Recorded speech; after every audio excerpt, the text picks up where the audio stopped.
我阿哥咪影相啊！佢咪影相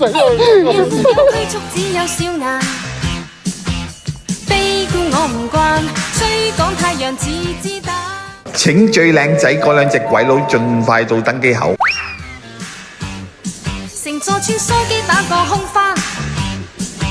機場遇到個朋友仔，佢話我好似邊個？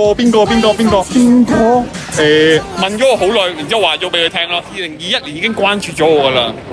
嚟，細佬帶我遊中國點睇？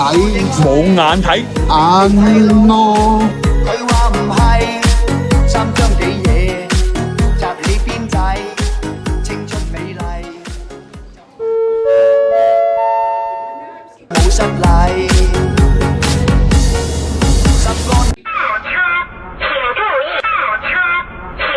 女仔有個浪費，時時換季，已係成例。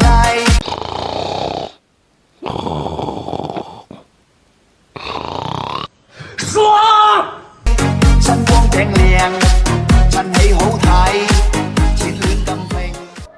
嗱，我哥淨係填呢啲信息都起碼填咗3-4次。喂，行快啲啦，唔使做啊！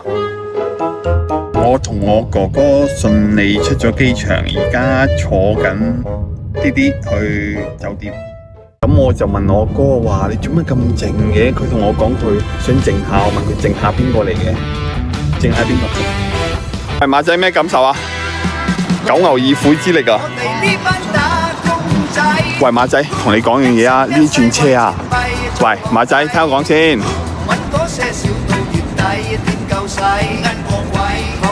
喂，你係咪訂緊酒店？識唔識入住啊你？